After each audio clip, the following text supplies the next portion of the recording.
Thank you again. Thank you. Okay, thank you. Okay, that was a fantastic recognitions. A round of applause for Meredith and Wayne. They're amazing.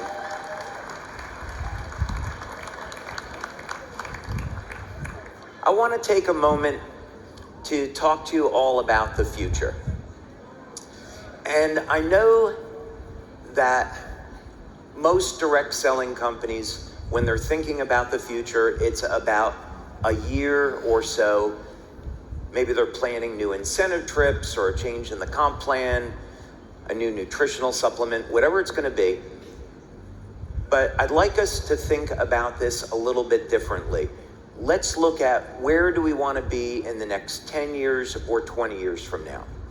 Because we have an incredible opportunity in front of us to create a sustainable business and have it be generational, but it is dependent upon what we do today. So the type of things that I think about now that would be really important for you to know is that I'm thinking about how do we take care of our kids?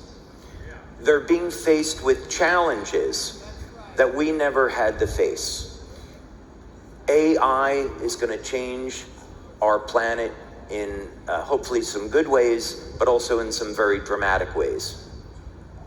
The advent of robotics and drones, enormous changes that are coming, enormous shifts in the global economy.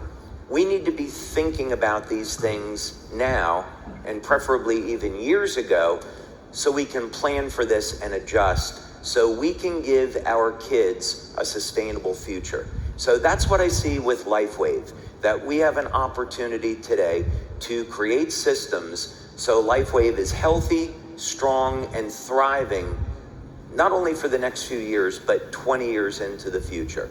So let's protect our kids. And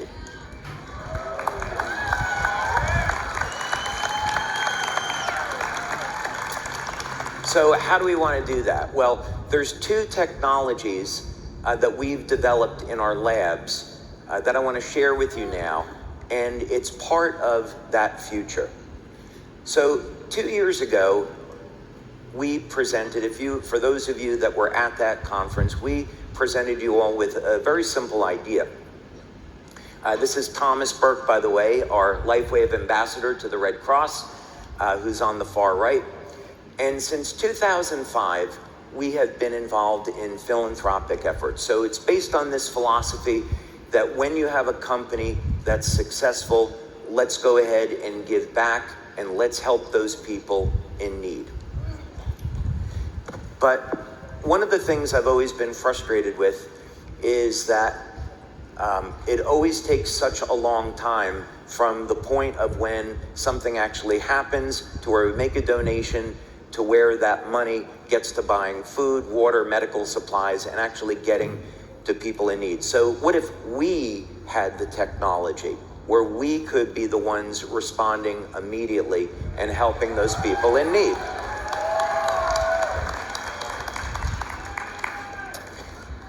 So that's what we wanted to do, is I wanted to take a look at this and say, okay, let's create a new type of drone technology where we could be the ones delivering food, water, medical supplies. So we introduced this drone at our event. We had it on stage and it was awesome. Jim Caldwell and I made this presentation, and it was just one of those things that you remember the rest of your life when we got to unveil this drone. And that will give you an idea of the scale for those of you that haven't seen it before. And Jim asked me an interesting question 2 years ago. He said, when we showed that fixed wing drone, he said, can it take off and land vertically? And my answer was not today. And you notice that since then we've changed that. The drone on the left is capable of taking off and landing vertically, so it can pretty much fly anywhere in the world. So that means we could get to deliver life-saving things to someone stranded on a mountaintop.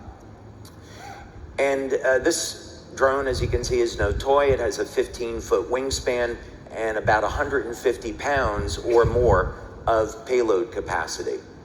So that's a lot of medical supplies. And then the real secret behind this is the power generation technology. So this is a technology that I invented. We developed it in our laboratories. I have a great team of engineers that I work with. And this is really a revolution in the way that we're going to be thinking about clean energy. And as a matter of fact, when this engine is in operation, we'll operate it in a closed room because the air that comes out of the exhaust of this engine is cleaner than the ambient environment.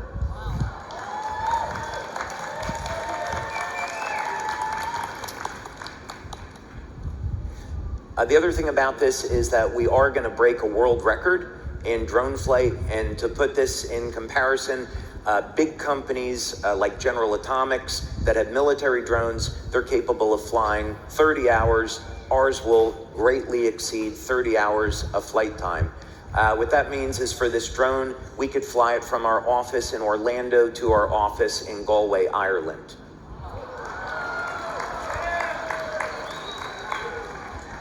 So the intent of this drone was to use it for missions like search and rescue, delivery of medical goods. So we would take this drone, let's say it was down in Florida, and we just had these hurricanes that went through. We could be coordinating with ground efforts and looking for survivors and assessing damage. That's the intent. So it's also the first step towards an enormous opportunity in our business, because when you come to our corporate office in Utah, what you're going to see is one of the new technologies that we'll be coming out with in the coming years is a home power generation unit that's based on this tech.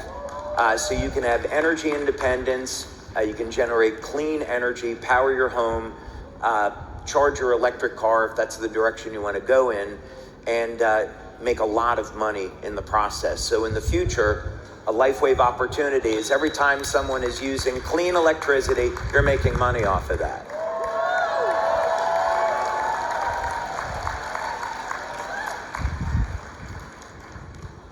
So I'm happy to announce today, this is one of the many surprises that we had planned for you, that we have taken a big step towards turning that dream into a reality.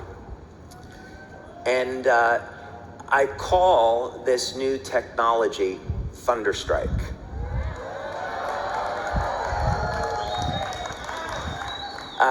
Just the same way that we would generate clean energy in a thunderstorm, we're going to use that concept to generate clean electrical power.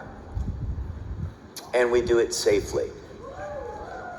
So we set up a business called Thunderstrike, and not surprisingly, it's called Thunderstrike Aviation because the first application of this is going to be in drones. So we're going to herald in a completely new era of the way that people are going to be thinking about drones.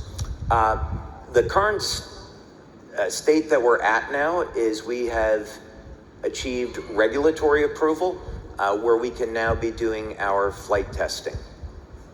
And we have set up to do this at a facility in Denmark. I like Denmark too, not surprisingly. Yeah, actually the way this turned out, I mean, this is God's intervention into this. There's no question about it. I met and married a Danish woman who I love deeply. She's an amazing woman. And as it turns out, the largest drone testing facility in all of Europe is in Denmark. And so I went over there, I had a few meetings, and right away, I was dealing with the Minister of Foreign Affairs and different departments within the government. We met with the right people, and they gave their approval, and now we're doing this certified drone testing. Now, something interesting happened I want to tell you all about. I appeared in the news in Denmark because we had a ribbon cutting ceremony at our hangar. So we built a 4,000 square foot hangar over in Denmark for our drones, and there they sit in our hangar.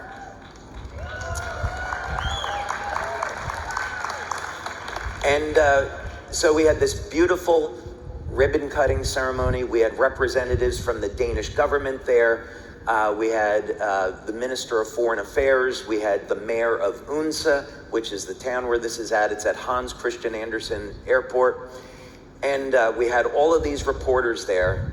And you guys would be so proud of me because I gave this beautiful speech about how we were using these drones for humanitarian aid and to help people in need. And the first question I got from reporters was, when are you shipping these drones into Ukraine? And I said, no, these aren't military drones. They're not for use in Ukraine. These are for humanitarian aid. We're working with the Red Cross. We're working with Convoy of Hope, and that's the intended use. So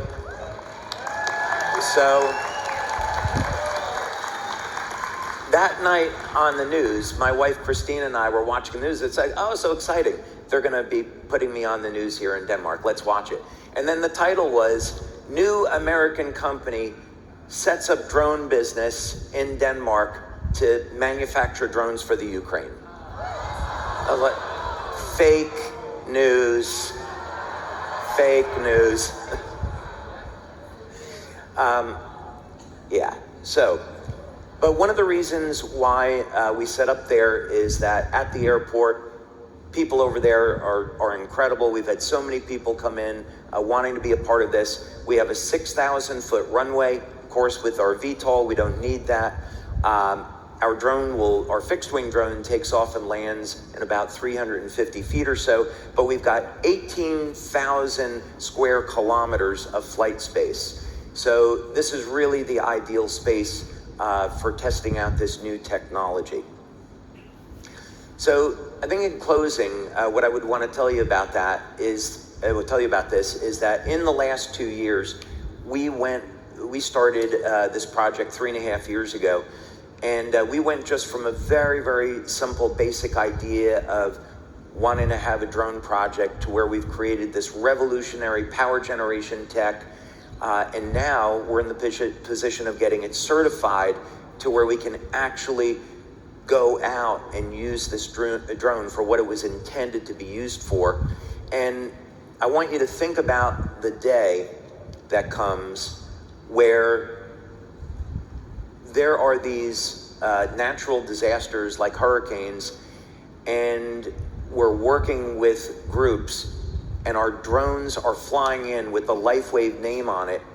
And of course, we're going to be getting free national coverage of Lifewave providing this humanitarian aid. And it will further get our name out there in the world about who we are and what we stand for. Innovation, and we're using our innovation to help the planet.